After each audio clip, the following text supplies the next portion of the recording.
Hey guys, welcome to Split. Today we're talking about nothing. Well, the Nothing Phone one to be exact. This is a smartphone that promises to change our smartphone experience, well, according to the company anyway. Is it more smart marketing gimmick or is nothing worth something? Let's get into it.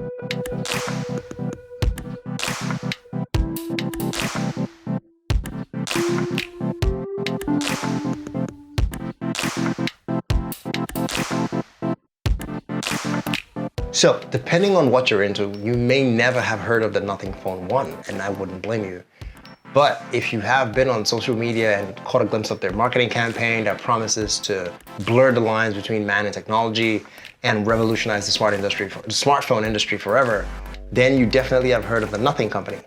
Either way, here's a quick rundown of how we got here. We're incredibly excited to announce that, surprise, surprise, we will be launching a smartphone, the Nothing Phone 1. It's going to be the beating heart of our product ecosystem. Remember that first iPhone launch? Overnight, we moved from physical buttons to capacitive multi-touch screens. That was a huge leap in innovation. And then came the App Store, which completely redefined our relationship to smartphones. But where's innovation now? So the Nothing Company was started by Carl Pei in 2020. Now, Carl Pei is part of the original founders of the OnePlus team. Remember those guys? Now, those were the guys that used to give us flagship devices with affordable prices. And that's how they started the community. Remember the OnePlus One, unique name, you had to get an invite system. He was part of the team that founded that whole thing.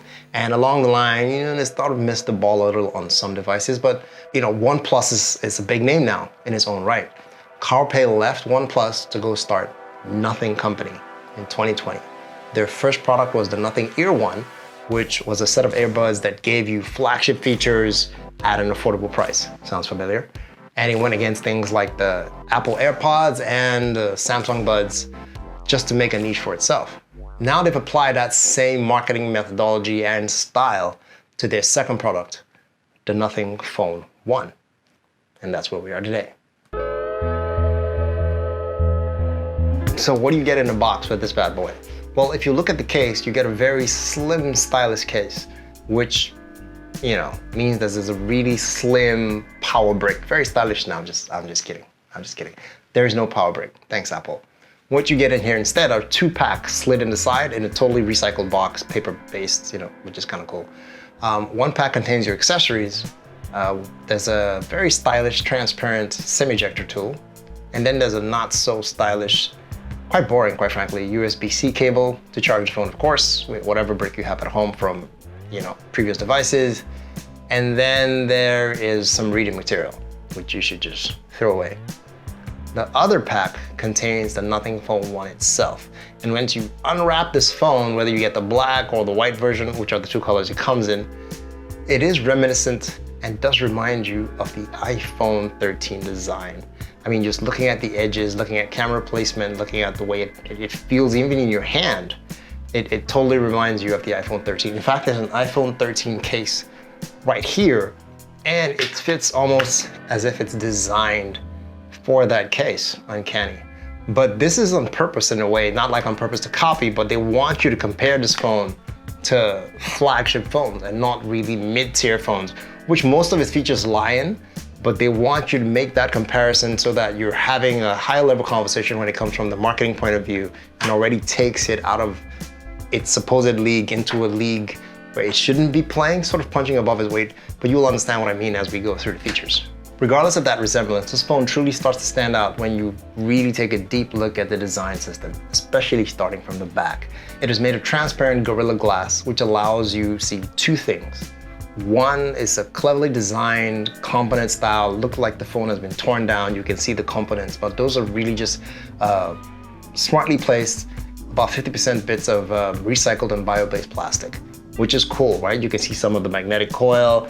And the second thing it allows you to see is the 900 LEDs arranged in a unique way, which they have decided to dub the Glyph system. This is what gets everyone's attention when you're using the phone in a dimly lit area or in a dark room or indoors. It's hard to miss, right? And it's really cool. It's probably, in my opinion, the coolest thing about the phone, period. But is it just more marketing gimmick stuff or is it practical? Well, yes, and no, and mostly yes. And I say this because yes, you can take the glyph, you can adjust the glyphs to adapt to a ringtone, and you can assign that to a contact so that when that contact is calling, you know who's glyphing, and it does, can be adapted. You can sort of know that there's a message coming in if your phone's on silent. It's very monochromatic, really cool. There is a color back here, which is from the camera indicator. So if you're recording, it's very reminiscent of your camera, like the one I'm using right now, that has a red indicator in front, sort of lets whoever's looking at that camera know that this is in recording mode. The glyph, other than being a message indicator or a ringtone, adapting with ringtones, the glyph line at the bottom acts also as a charging indicator, show you how far your battery has gone when you're charging it, or sort of like a feedback system when you're using the Google Assistant. That is based if you activate your Google Assistant on your phone.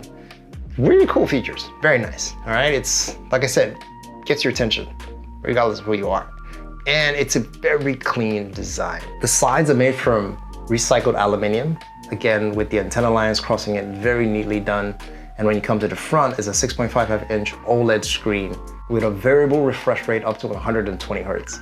It's not variable all the way, it really jumps from 60 to 120, but hey, which is really useful when you're trying to conserve battery. So I think that's really important. Also, another small, nice design touch is when you look at the front of this panel, the bezels are perfectly symmetrical. So typically in most Androids, you will find a bigger chin at the bottom, and that's where most of the connection is happening between the OLED screen and the panels. But these guys have taken the pain to fold the screen in. That takes some decent thought into a supposed mid-ranger, which sort of, again, elevates it to that premium level, if you ask me. So that's a nice touch they've put to the total design. And bringing it all together is the Nothing OS. So this is essentially very lightly skinned stock Android, which means you're gonna have very smooth experience. At least I've noticed very buttery, smooth experience, very highly optimized, works like a dream. And that's really the way to go. They kept it simple. They have the unique Nothing old school font at the top. No bloatware. Some companies really should, you know who I'm talking about. Let's not name names.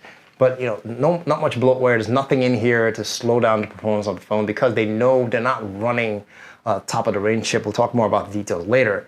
But all in all, that comes together to give you that feel that this is something slightly different. Nothing is something slightly different. Yeah, there's something for your thoughts. Anyway, it even has an NFT tracker for a future nod for those of us who are into NFTs. So again, little tweaks here and there to set it apart from the pack, if you will. So I've said a lot of stuff that sort of tries to put this phone above the mid-tier range because of its refinement, especially for a first product. I think they did a really good job at refining this phone, but there is a lot of marketing gimmick about it, which they claim to be practical, but I don't know if it does make sense. Take, for instance, the biggest one would be the Glyphs, right? The Glyphs are supposed to help you with notifications, sort of see who's calling or try to identify at least the person's calling, because it's a convenient feature if your sound is off or if you don't want to use the cool ringtones that go with it. But I typically have my phone in my pocket.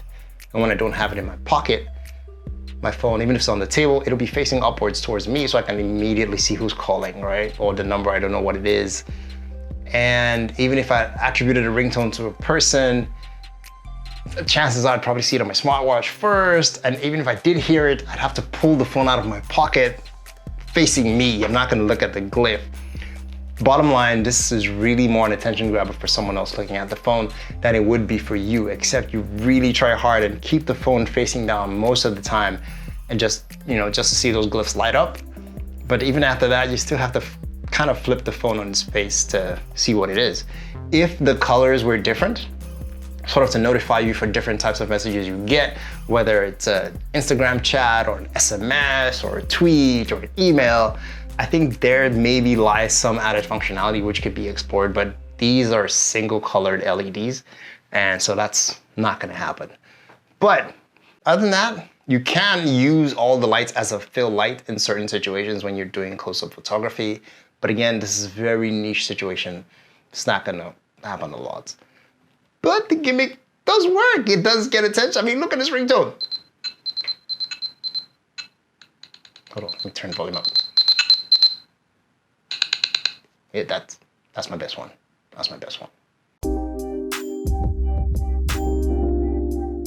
Other than that, everything else puts this phone in mid-range territory. If you don't look at the whole package, you know, definitely mid-range territory. It's running a Snapdragon 778G plus 5G chipset.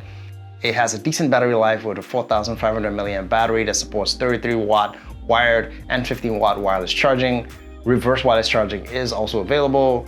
There is a 50 megapixel dual camera system at the back, a primary wide angle optical image stabilization lens, and a secondary ultra wide angle lens.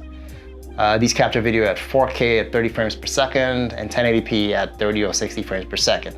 On the front is a 16 megapixel selfie camera, and to be honest, they all perform pretty well in decent lighting, but will start to deteriorate once the lighting is super low. You're gonna start to see grain and it may struggle in some situations. But all in all, it's a decent camera, right? If you're not an overly pro shooter, it's not your business. You wanna take nice shots, it'll give you nice shots. You wanna take nice portraits, it will do decent separation. And keep in mind, these days, at the end of the day, most of the photography is computational photography. So some people, I think I read on a forum somewhere, if you install the Pixel camera, you may get better pictures. I haven't tried it yet. I'll let you guys know if that works out. But so far, again, if you're not pixel peeping, for most people, they don't really care, right? Most people are buying flagships out there because it is a flagship. They're not using it the way it should be used, I'm just saying. So keep that in mind. So my final thoughts.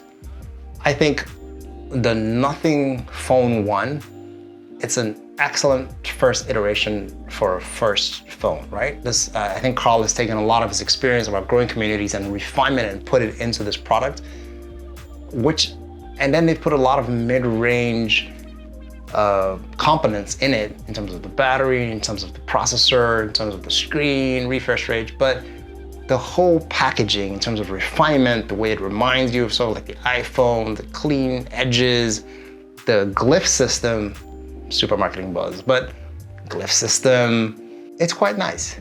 They're fun style. I think the whole package makes for differentiation. And at the end of the day, that's what everybody wants to be, different. Like I said earlier, most people buy flagships not because they're gonna use super flagships, specifics. Not a lot of people shoot in Pro mode, for example.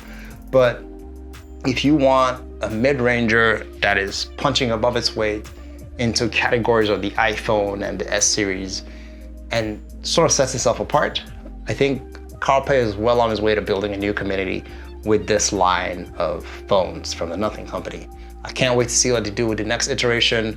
Maybe I think they should call it the Nothing, that second iteration should be called Special. So that way it's Nothing Special. See, okay, cheesy joke. But you get it, you get what I did there. Shout out to OK for letting me get this device into the country. Thanks a lot, really appreciate it. So let me know what you guys think in the comments below. Don't forget to like and subscribe. I will see you in the next video. Marketing gimmick, or will you buy one? I think it's pretty cool. See you guys, take care.